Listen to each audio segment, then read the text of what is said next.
Winter, the new AI dawn is here. Not so much grandeur this time, but consequence is in people's minds. The AIs are going to take over our jobs, our lives, and people are giddy with either anxiety or excitement about what's being unleashed. So I want to talk about that second wave today. I'm not going to talk about ethics except right at the end. I just want to talk about what is actually happening, because I think the ethical questions about the uses and capacities and implications and worth of these systems can only be addressed if we know what they are, what we're dealing with.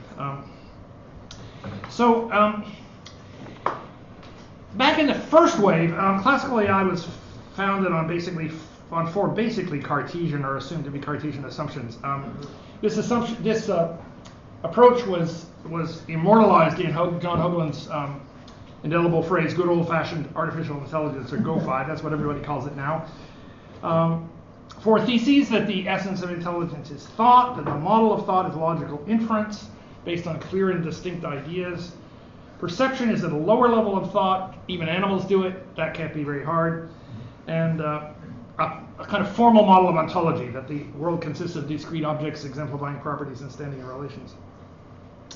Now that was what was the GO-FI thing. There was actually another insight that I think underwrote GO-FI, which is actually much broader, which is sometimes confused with it, which emerged out of, well, I don't know, Boole, Person, Turing, and others, that you can build a system with four properties, crucial properties. One is it works mechanically on straightforward physical principles, so it's not spooky, doesn't require divine intervention, and so on and so forth. Number two, that parts and the behavior are constitutively semantically interpretable in terms of meanings that are related to the outside world. So you understand these systems through interpretation. You understand how they work mechanically, which drives a wedge then between what they do and how they work. For example, the systems might calculate the prime factors of a large number, or find the shortest route visiting all American state capitals, or determining whether an electromagnetic vessel can hold nuclear fusion material, or something like that. Those things are described not in terms of what's going on in the machine, but in terms of the interpretation of their behavior. And that's basically the same for true of us. If I say to you, what's in your mind? You say, I'm thinking, and then you follow that with the word that, and then you start talking about the world. I'm thinking that, I don't know, the ice cream truck will turn up today, or North Korea will fire a missile before this talk is over, or whatever it is. You don't think, look, I've just increased my brain cortisol level by 7% and sent 10 to the 7th signals across my corpus callosum or anything like that. We have no introspective access to the structure of the mechanism. So that's how minds are understood under interpretation. These systems are understood under interpretation. So that's the second point. We can build systems like this. Third point I want to bring forward is that the semantic relations to the world, in terms of which we understand them, are not causal effective relationships. I challenge my undergraduates all the time to, either with my life or $1 billion or whatever I feel like betting at that point, to build the following iPhone app, which that would make them billionaires, that it would beep every time you download it and run it on your iPhone, and it would beep every time you thought about it. I'm sure it would sell. The problem is it can't be built. It can't be built because God said no, basically. Being thought about is not a detectable property. In fact, reference is not a detectable property. It's not causal. It goes through 10-foot walls of lead and so on and so forth. I think reference is real, and it kind of means that reference falls outside the compass of science in terms of science being causal explanation. So I think that's a serious fact, and it's going to have a serious fact it's going to be a serious fact about the systems we build. And then the fourth thing is that they're normatively governed, which means that not only do we interpret these things in terms of their semantic relationships to the world, but semantics is not symmetrical. You're supposed to get it right. Logic systems are supposed to preserve truth, not just stir up symbols randomly like a Cuisinart. Figure things out. Errors need to be corrected, and so on and so forth. It's basically a normative enterprise, and what I want to say is semantics is deferential. Semantics defers to what's the case, so that what's the case about the system is deferent. Even if you're an artist, what's true about the system actually has to defer to what the world is like. Now, those four views, I think, actually underwrite all computational systems, just about, not just GO-FI systems. I think it's an amazing idea. It was absolutely stunning when it came forward in the 30s and 40s. People didn't believe you could build systems that had these properties. Now it's considered utterly banal. I want to put up a picture of a quote here that I grew up learning as a kid. I don't know who said it. Every great idea in languages for most of history and obscurity has one brief moment of glory and then lives out its dying days as a platitude. And I think that this idea basically had its brief moment of glory in the beginning with Turing and so on and so forth, the beginning of the 20th century. Now everybody thinks it's boring. But anyway, GoFi was built on it. But GoFi failed. Or anyway, it's deemed to have failed. I'm going to actually talk about that more in a minute. And the assumptions it was based on, basically people think they're wrong. Here are some primary critiques that were raised of GoFi. Psychologically, the brain doesn't work like a logic theorem prover with sentences in there. Perceptually, this is pretty interesting because this was not apparent at the beginning of AI, even when I started out. Fundamentally, the world is a mess. People didn't realize that because they looked at the world and they thought it made sense. But when they first built electronic cameras and looked at the results coming from the electronic cameras, they were just completely obscure and so on and so forth. So you might look at a picture like this as a random picture. You might think you can understand this picture reasonably enough. There's a person, a woman, meeting another woman in a doorway and so on and so forth. But the problem with this is you have just processed this image using a device comprising 100 billion neurons with 100 trillion interconnections that was developed over 500 million years to interpret this picture.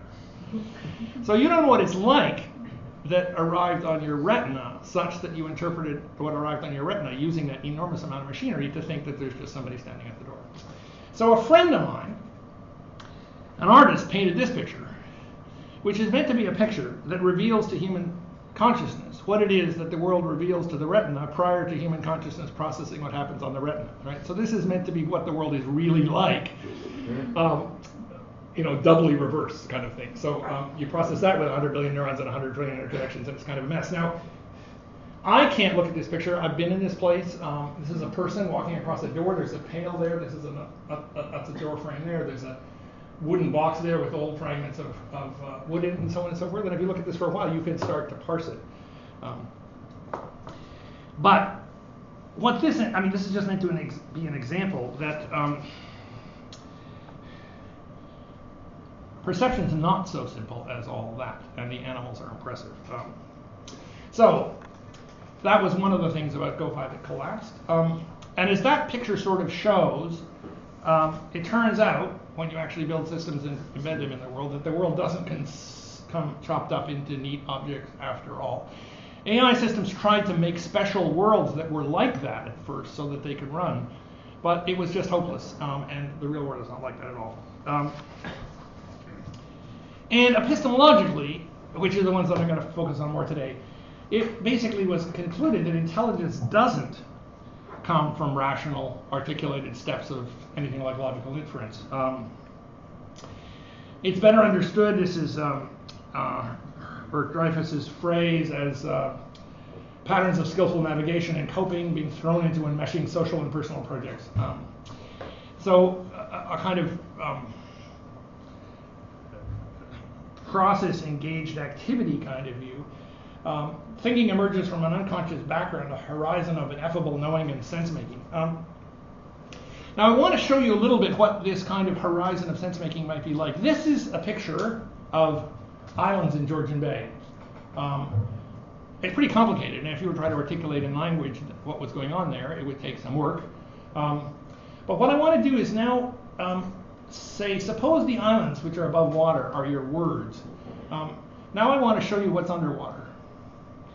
This is all of the rock structures that make the islands all interconnected and so on. And the basic intuition, I think, about the horizon of understanding is that our understanding actually arises from a hugely complex apparatus that actually pays attention to the sub-conceptual or sub-word structures and makes the words make sense, and attempts to actually make sense out of just pure words without any of the subterranean or sub-aqua, whatever it's called, structure. Actually, we're doomed to fail.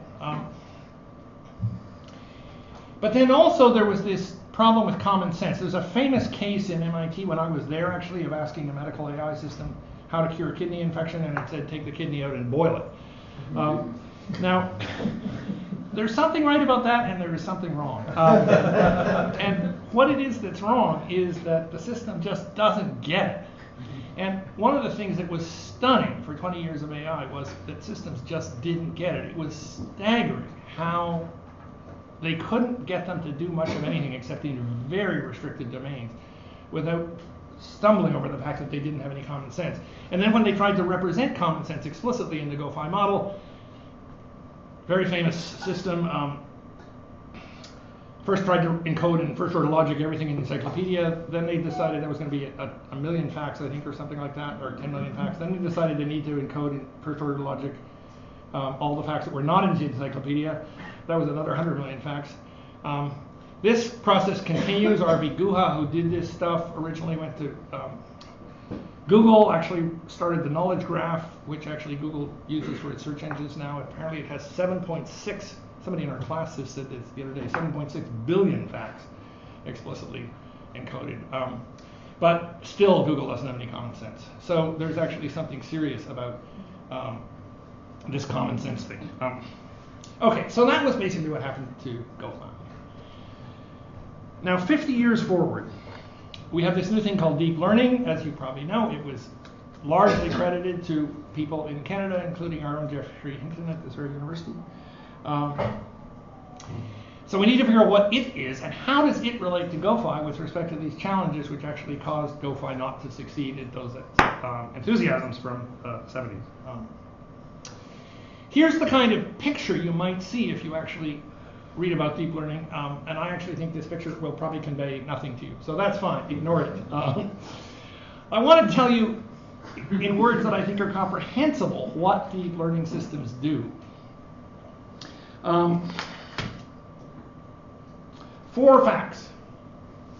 The first one is that they're very good at dealing with very shallow inferences, so just a few steps, if steps at all, just a few steps, maximum 10, according to the people who actually originated this whole line of research, on massive amounts of data involving very large numbers of very weakly correlated variables. In contrast to logic and GoFi, which use sort of theorem proving to deal with, I'm actually pointing this thing at the screen, I think all I do is get laser lights reflected in my eyes. Logic is good at actually deeper inference on modest amount of information involving a small number of highly correlated variables, like x implies y, or if not b and q, then r or s divided by w, whatever. Hugely strong correlations. Recognizing people. GoFi thought we could recognize people by saying, well, their eyebrows are like this and their hair cut is like this of the following 27 styles, and their hair color is, one of these 9 shades, and so on and so forth, and it was hopeless. Face recognition is now extremely good. Cameras do it, and what they do is they have millions of variables about your face. Nobody can tell you what those variables are. They start out with every pixel that the screen produces. They cluster them and so on and so forth. And things are extremely weakly correlated with each other. I mean, correlations of 0.001% and so on and so forth. But it turns out if you have enough weak correlations, you can actually come to conclusions. And this is how these things, that's work. And I actually think if you want to take one thing away from this talk about deep learning, that's all you need to take it away. And I actually mentioned this characterization of these networks to Hinton, and he didn't leave. He kind of nodded. I think it's actually true. As I say, they use a huge amount of data. One of the things that's interesting is the rise of deep networks is actually a consequence of 3 things. It's this architecture, but it's also a post-big data phenomenon. You have to have the big data in order for these things to be trained. They can be trained, which is a holy grail of AI. Nobody in GoFi had any real understanding at any depth of how to make these systems learn. These systems can actually learn staggeringly well at what they do, which is mostly classification and categorization. But when they learn, they use staggering amounts of computational power. I mean, really serious amounts. Some of the big systems they run on video cards, 128,000 video cards, all running at maximum power for 3 days and using up the power of a power plant kind of stuff. I mean, there's actually very serious ecological worries about the amount of power that's going into training these deep networks. So anyway, that's kind of interesting. But the results are impressive. They can sex chickens, which not a lot of people can do. They defeated the World Go Masters, the AlphaGo program coming out of DeepMind, which is a company that Google bought. It not only did originally, but it's much better than it was. The last tournament I knew about, 7, I think, World Grandmasters were all together playing as a unit, sort of collaborating, and they tried to play this thing, and it was actually, and basically, somebody who knows about these things told me that they basically, it's like, oh, the system's perfect as far as they can tell.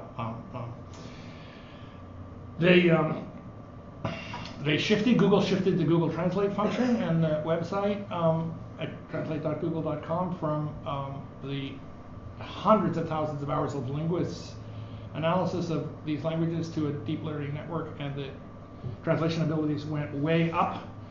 I've heard figures as high as 97% accuracy for translation across languages on that website, as compared to human professional translators that are only at 95%. Draft legal papers, drive cars maybe, we'll talk about that later. Put radiologists out of business reading x-rays, that's something that Jeff Hinton has said, all the radiologists are gone. We're going to talk about that too. So anyway, it's just staggering how successful these things are at the kind of perceptual classificatory tasks and the tasks that rely on them.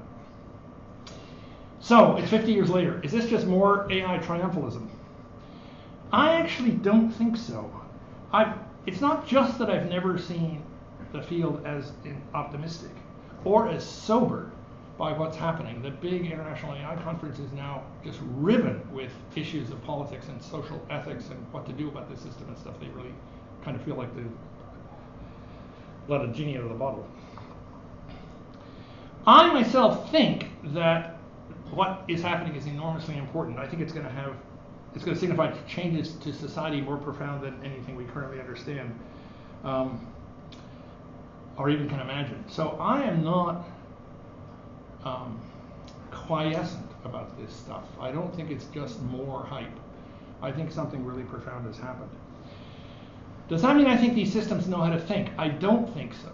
And so, so that's kind of where I want to try to go today, of how to respect what it is that's staggering about what they do without over complimenting them and pretending they do things that I don't think they're up to. So let's ask this. Which of the GoFi critiques does deep learning actually deal with?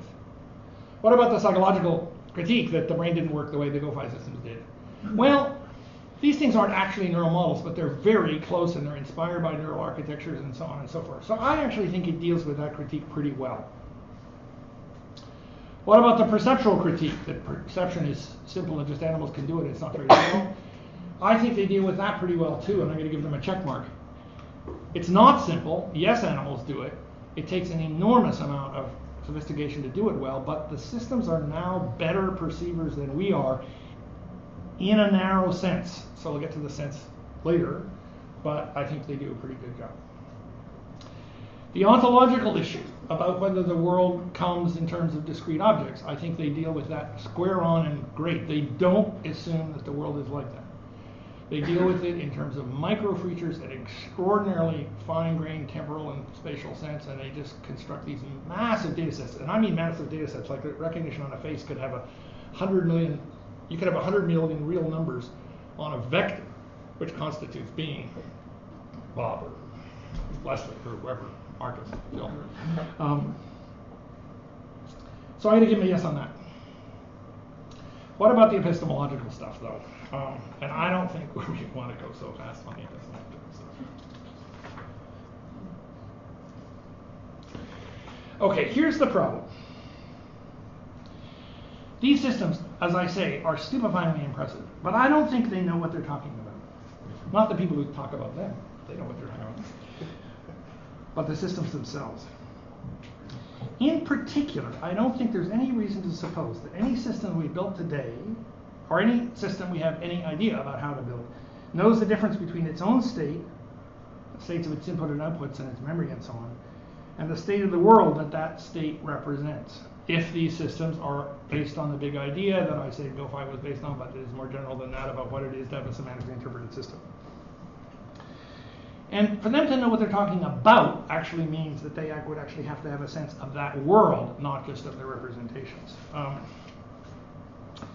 Some example, this X-ray reading system that Jeff thinks is going to put the radiologists out of business, it may construct a 3D model of the lungs, but is it going to know the difference between a 3D model of the lungs and the lungs that those models are 3D models of? In fact, how could this system, which reads X-rays, know what a model was? And also that models are deferentially subservient to what's the case.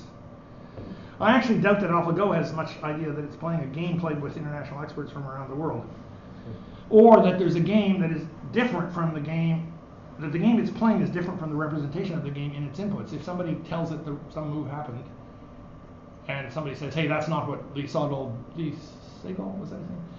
Did, then maybe the person will say, oops, I made a mistake. But the system's not going to know that that was a mistake, right? It's just going to believe basically everything that impinges on it, because it has no sense of the world at all.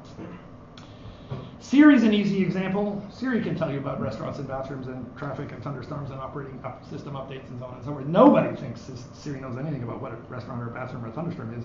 I don't even think Siri knows anything about what an operating system update is. But I think what's true of Siri is true of more systems than you might think.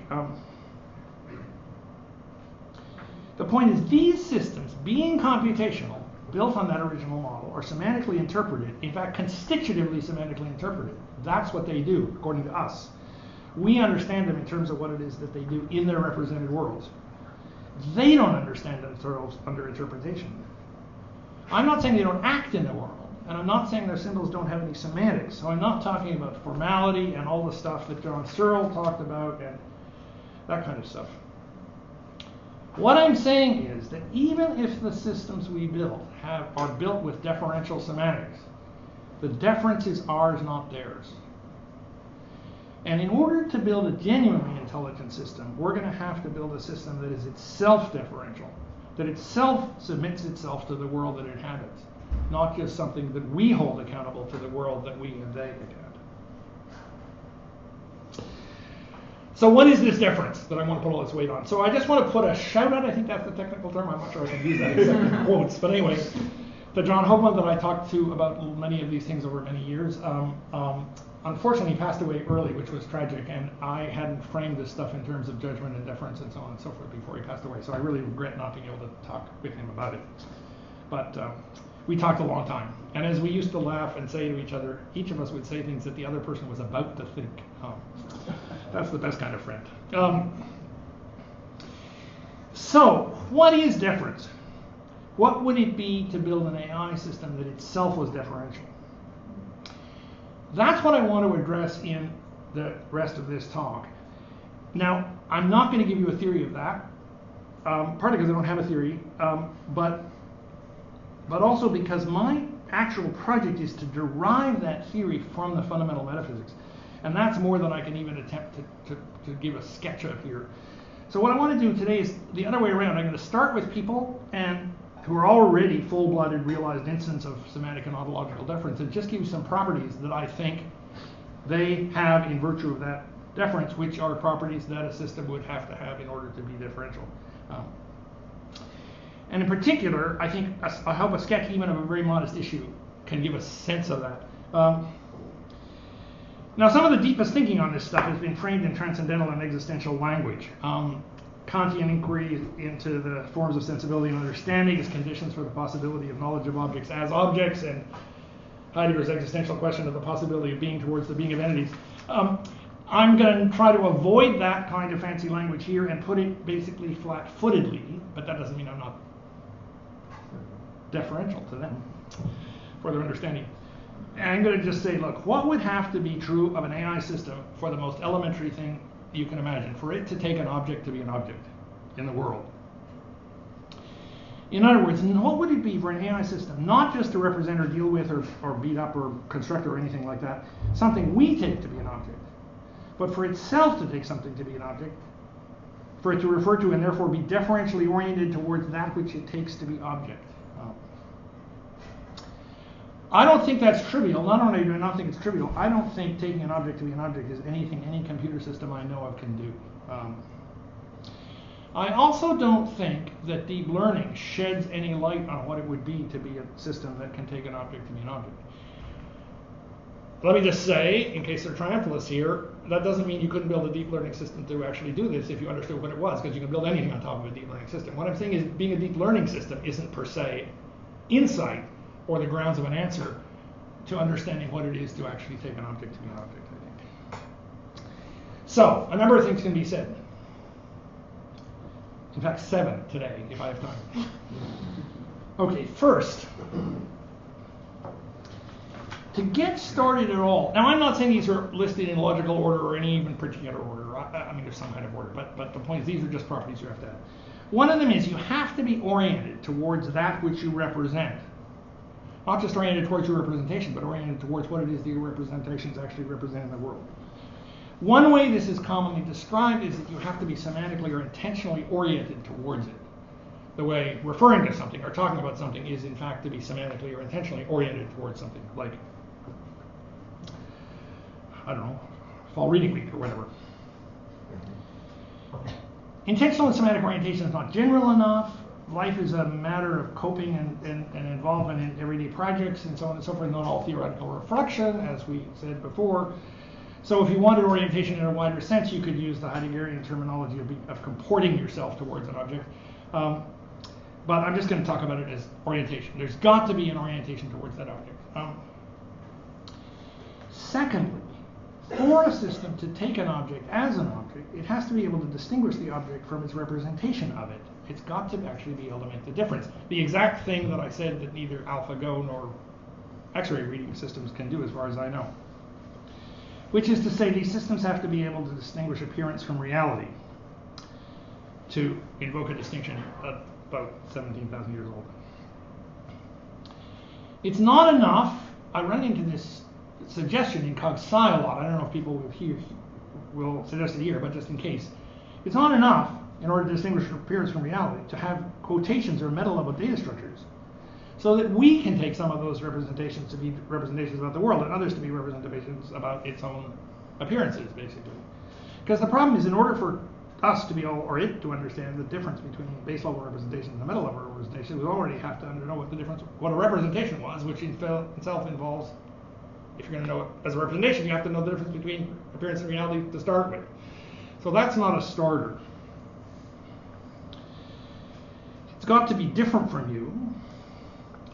For you to take it to be an object, refer to it as an object, you must take it to be out there, beyond your grasp. I think of this as my Robert Browning ethic.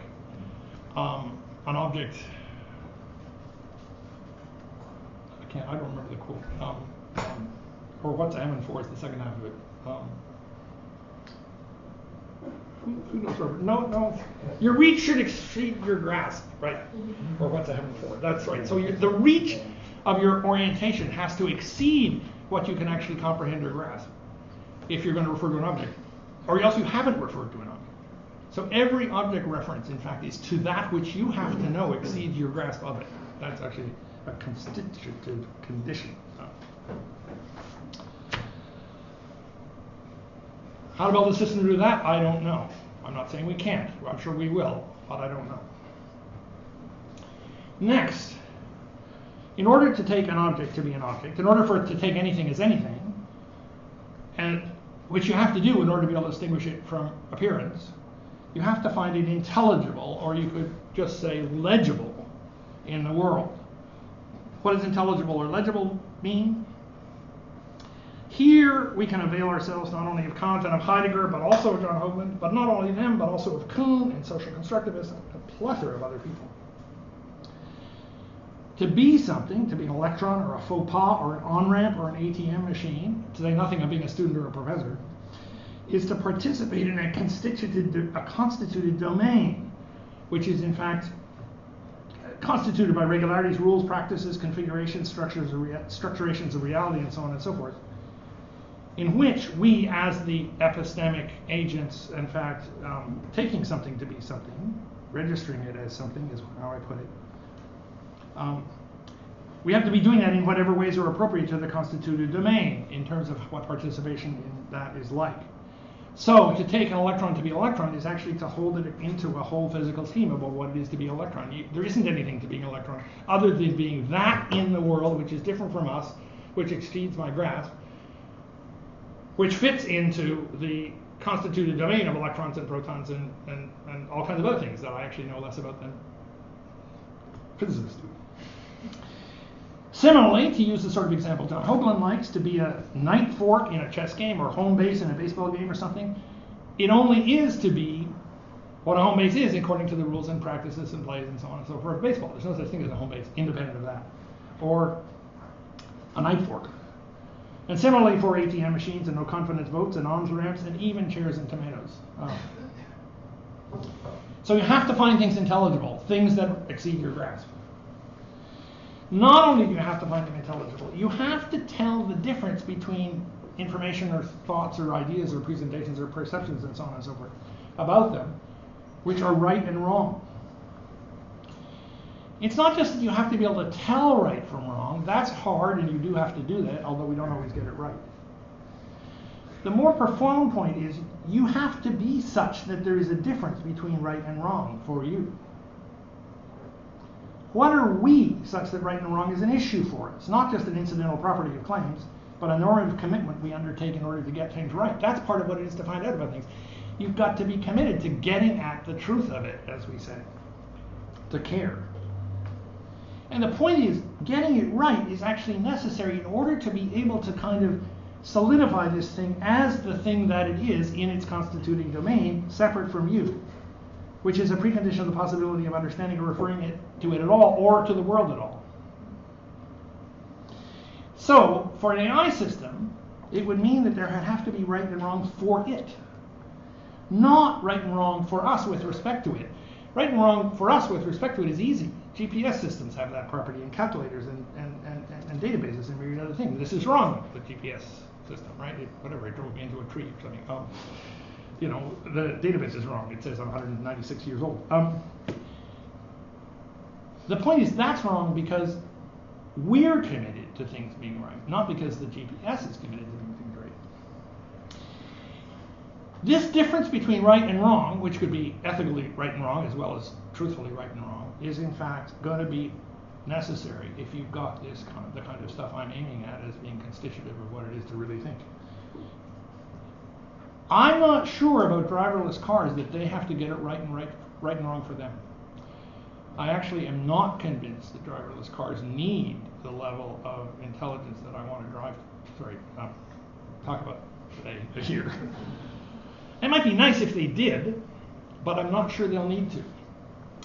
So one of the points, just to foreshadow where we're headed, is that I want to figure out what standards we need to hold what kinds of things to in order to allow them to do those sorts of things in the world. Like, what are the standards we want to hold driverless cars to? But the point is, if there isn't right and wrong for the driverless car, then the driverless car isn't actually able to refer to the world until there's no world for it. There's only a world for us that we deploy it in. And just a footnote, if any of you are troubled by my talking about right and wrong, which I can't actually utter those words in the faculty I come from necessarily, I don't really mean right and wrong in the sense of a binarism. I basically mean, you know, whenever your cultural and social sensitivities and your constructivist leanings and so on and so forth, the point is we don't just collapse into a kind of vapid anything goes, or we all make it up and so on and so forth. There are standards. Take your social construction and cultural sensitivity seriously, but those things don't exculpate you from stakes. And what I'm trying to say is there's got to be stakes on whether you actually get it right or wrong. Also, and this is what this is here, in order to get things right and wrong, you actually have to be able to make distinctions between and among three things, not just two. What's the case about something? What's not the case about it, but could have been the case about it, like this coffee cup could have been empty, but it turns out there's still coffee in it.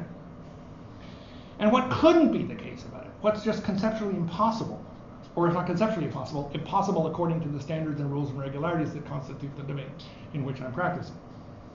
Protons being gray, for example. Protons are too small for the notion of color to apply. I find that interesting, but in terms of the theory of color, it's an impossibility for protons of color.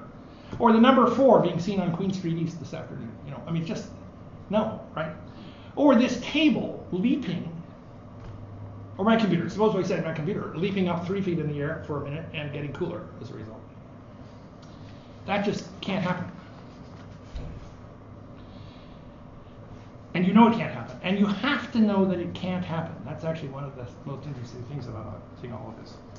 Why do you need the impossible and the false in order for there to be things to say about there being things that are true? There's a lot to be said there. Overall, it has to do with holding the whole system together, holding the thing apart from us in order to have detachment, holding us both together in order to be in the world, and so on and so forth. But I think the point can be put simply in the following case. What do you do if things appear as impossible, as they will? You double down, check everything, re-examine your means of discovery, follow alternative explanations, and so on and so forth, and get things back on track so that you can figure out things that are correct. So if you think my computer just leapt up in the air, or your perceptual system suggested to you that it just leapt up in the air, I guarantee, probably even before it gets to consciousness, that you would conclude something else, such as you blinked without realizing it, or somebody jostled your glasses, or what you thought was a computer was actually, a poodle or something. Or that what you just took a sip of wasn't coffee, or who knows what you would actually decide. But you would basically find an alternative explanation according to which what happened is actually possible, according to the regimes and regularities and practices and constituted domain, in terms of which you would then say that the thing that happened, right? You've got to find an intelligibility for it. Now you might notice this is Kuhnian normal science and not incidental. Operate within a conceptual registration scheme, hold objects and phenomena to account as being legible in the terms of that scheme, take suggestions that they're not legible as evidence, not that they're not right, but that they're not even legible, as evidence that something has gone badly wrong, double down to repair the mistake, find out what happened, and find out how you can get back on track such that something's correct, such that you can then go back and find out things that are correct and thereby increase your knowledge. Recognizing impossibility is necessary in order to conduct the kinds of inquiry, the practical kinds of inquiry, which are necessary in order to figure out what's right and what's wrong, and thereby figure out what's right. So you have to have it. All right, next. Heidegger is especially vehement about this, of course, as you know. Doing all these things requires commitment. You can't just incidentally know what's the case and happen to treat something as an object. There's no happening to treat something as an object.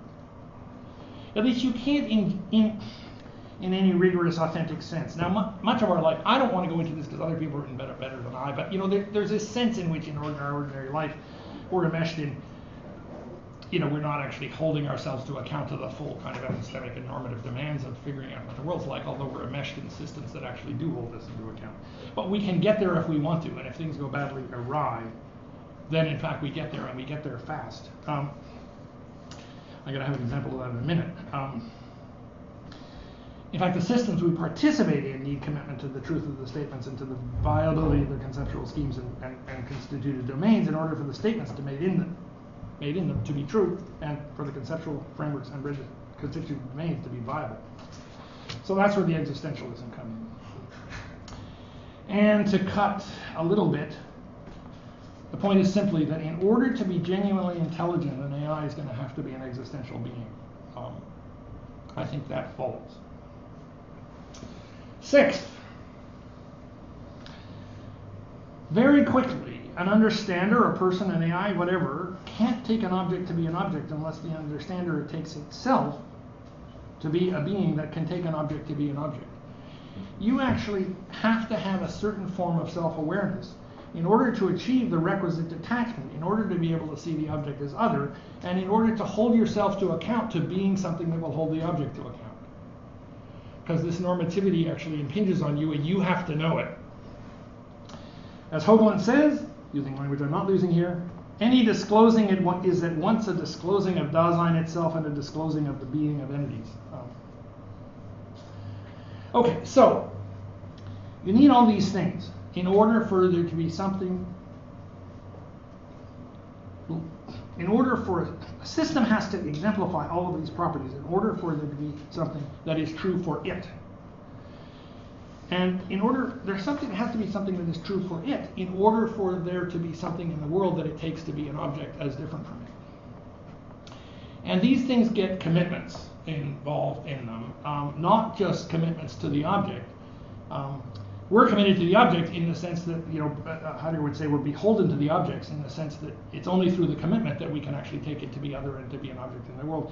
And we're also bound by them in the sense that we're committed by them to the world in order to be able to take them as things that are different from us that we're beholden to. So there's this whole interlocking reciprocal structures of commitments. So this is just if you're making a little list of things that your next deep learning system is going to have to do, just put that on all the students. Okay, there's one more thing I want to talk about, which I'm going to use a word for, and I'm going to call it the world. The point is actually pretty simple. Even if a phenomenon makes sense on its own, whatever that could mean, unless we can hold it accountable to being part of the world and can reciprocally hold the world accountable to being a world that hosts it, and can hold ourselves accountable to being in that self-same world and reciprocally hold the world accountable to hosting us as well, then something's awry. In fact, the whole system's collapsing. We can't go there, and we got to get out of there or we're going to die, basically. So, if you're a cog-sci person, this doesn't just mean that you have to solve the symbol grounding problem in some simple way, that a symbol has to have a reference by kind of factual sort of correlation or something like this, right? There are theories in cognitive science that just say that there's counterfactual correlation between the state of the system and the state of the world, and the state of the system represents the world, and that's all there is to it. That's a long way from being an object, according to me. I think that when we talk about systems in terms of taking things to be objects, we overestimate, in a certain sense, what they're doing. So if we say that a system or infant or animal or something, loves this object, it loves this old rag doll or something like that, or it loves its mom. Of course it loves its mom. The point isn't the love of the mom. The point is the taking of the mom to be an individual entity, an individual, discrete, objective entity in the world independent of the baby. That's what I don't think the babies can do. We can describe them that way. I call this preemptive registration. But I basically think it's overestimating what's going on in the systems. Really, the point is, I think, to take an object, you have to basically take it to be, to use a word some people won't like, you have to take the object to be objective. Not an accident, it's the same word. In the sense, which I think is the only durable and really substantial sense of the word objective, which is it's got to be part of the world. That's the taking of the object to be objective that I think constitutes its object. So, a couple of examples just quickly to illustrate what that might be to do, but also illustrate cases where it was not true, because I think they're actually illustrative. One example, Gareth Evans in the Variety of Reference talks about location, of how, as we all know, the spatiotemporal information that we're presented with by our visual systems and stuff is completely egocentric. It's deictic in a certain sense. It's temporally and spatially located.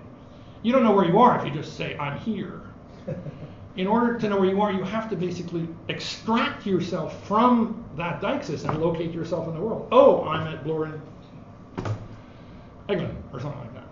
So you basically got to extract yourself from your own embeddedness and actually locate yourself in the wider world. And I think you actually have to do that for everything. Everything that to be what it is has to be anything, has to be in the world. Some negative examples. I was at a talk, so I went to Duke and for a while, and they have a Center for Parapsychological Research, and I went with a friend of mine, actually the person that introduced Jill and me, and you know this guy, and he gave this talk about conversations across lead walls or through buildings or whatever it was like this, and I don't even remember what he talked about, but it was like that, and he had very impressive statistics and stuff, and then everybody clapped us very politely and left at the end, and the guy walked up to Ben, our friend, and said, look, can you just tell me something? Like, I read papers in psychology experiments, and my statistics are just as good as theirs, but nobody believes me.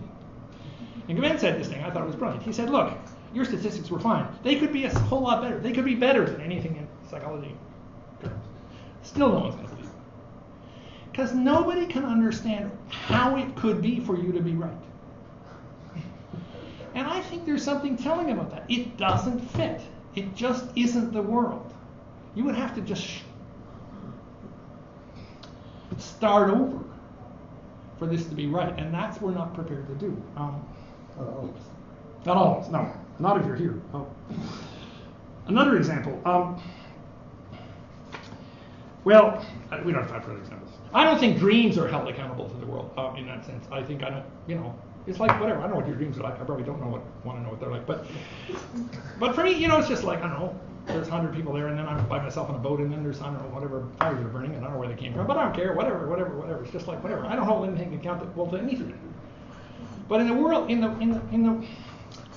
when I wake up, so here's another story. I was actually in graduate school by myself. I lived with other people, but nobody was home. It was like 1 a.m. I'm watching a movie on television by myself, and the phone rings. Now, that was back in the landline days, and so I pick up the phone, and I say hello. When I pick up the phone, the following happens. The entire neighborhood goes black. All the power. Nobody's on the other end of the phone, and it keeps ringing even though I'm holding it up. And my pulse went through the roof. I mean, I was scared out of my bloody mind, because this can't happen. This wasn't the world I was in. And what did I do? I figured out a lot of things. I figured out the phone wasn't even plugged into the wall, so of course there was no one there. Of course it kept ringing. The fact that the entire neighborhood had actually had a power outage at the exact second I picked the phone up was a complete random coincidence and so on. I mean, there was nothing actually spooky going on. But the panic is what I'm telling the example for. So we're not only bound by the objects and beholden to the objects, but I think we're also beholden to and bound by the world as a whole. And that doesn't mean the whole in the sense of being an object. The world is not an object. It can't be. I think by the world as a whole, I actually mean kind of what Tillich said about God as the ground of being. I think the ground of being is not a bad gloss on what I mean by the world as a whole. But we have to be committed to the world as a whole. And I think the point is this: we have to keep in view a sense of what's impossible as well as what's not the case, in order to be able to take anything to be at all, take anything to be anything at all, in order to take our views or representations to be of reality. I've already said that the only way to take something to be part of reality is to find it intelligible in terms of the rules and regularities and stuff that undergird the constituted practices in which it derives its existence. For something to be impossible means that it's incompatible with the rules and regularities that undergird the practices from which it derives its existence. But here's a trick. I mean, here's a kind of problem. From that, it might suggest that we actually have to hang on to the rules and regularities of our constituted practices. Absolutely, or else if we let go of them, we would die. We almost do. I actually think that's what's right about normal science. But we don't absolutely, because in fact, the rules and regularities have to be able to change and so on and so forth. And this is, I think, Kuhnian scientific revolution, basically. What happens when you actually give up on the constituted rules and regularities of the regime in which you practice them? I think we have to hold them accountable too, as rules and regularities about practices in the world as a whole. So I think they, as well as the objects, as well as us, as well as our practices of taking things to be objects and so on and so forth, are all accountable to the world as a ground of being.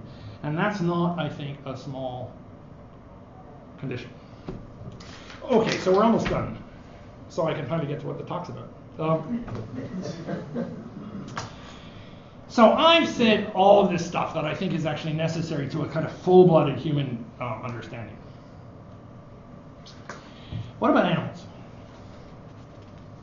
Animals are kind of accountable to the world in a certain sense too. They take it, they have a kind of rudimentary awareness. I mean, it might be exquisitely precise, they might be absolutely loving and so on and so forth. I'm not saying they're not more impressive than us in certain respects.